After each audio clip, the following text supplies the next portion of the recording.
రామా ఆఫీస్కి వస్తుంటే వాన ఏం కొట్టింది, ఆగకుండా కిందికెళ్ళి మీ దాకా ఒకటే తీరుగా కొట్టింది.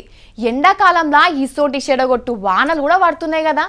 అయినా ఇట్లా నా ఒక్కదానికే ఇంత బాధ అవుతుందంటే కన్న బిడ్డ లెక్క పెంచుకున్న పంట ఖరాబ్ అయిన వాళ్ళకు ఎంత బాధ అనిపిస్తుంది చెప్పుండ్రి. వాళ్ళ గోస ఒక్క పార అరుచుకుందాం మనం కూడా.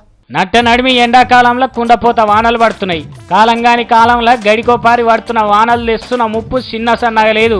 నిన్నటిదాకా జనం చుట్టూ తిరిగిన లీడర్లు ఎవ్వరు ఇప్పుడు ఇటు ముఖాన కూడా చూస్తలేరు. నా కోటేస్తే అది చేస్తాం, ఇది చేస్తాం, తిననీకే తిండి పెడతాం, తిన్నాక గిన్నెలు కడుగుతామని ఒకరిని మించి ఒకడు పోటీలు పడ్డోళ్ళు ఇప్పుడు పత్తా లేకుండా పోయినరు. చేతులకు వచ్చిన పంట నీళ్ల పాలాయే. 1-2 లక్షల క్వింటాల ఒడ్లు కండ్ల ముందే కనిపించకుండా వాయే.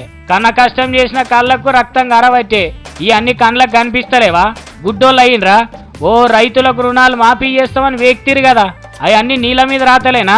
రైతే రాజు ఏడిపే రోజు అన్నట్లుంది ఇలా పని.